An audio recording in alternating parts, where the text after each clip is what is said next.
कृष्णानान्ते श्री साम सदाशिव अवन्तिकायां विहितावतारं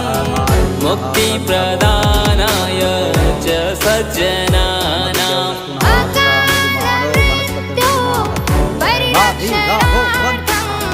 वन्दे महाकालमहासुरेशम् अकालमृत्यो परिरक्षणार्थं इंद्राय त्वा दुष्टं गृणामेकते जो निरिन्द्रा यत्वा जिष्टतमं मे सर्कराश्नानान्ते श्री साम सदाशिव देवा नीलकंठेश्वराय नमः बाबा गोपेश्वराय नमः नमः पार्वतीनाथाय नमो नमः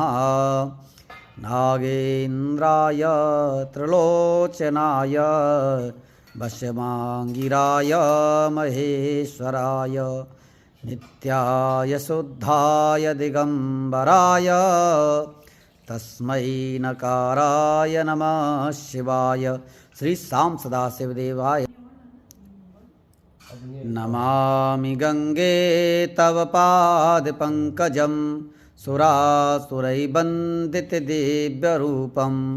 मुक्तिं च भुक्तिं ददासि नित्यं भावानुसारेण संगोदकं स्नानं समर्पयामि गंगोदकं स्नानं समर्पयामि।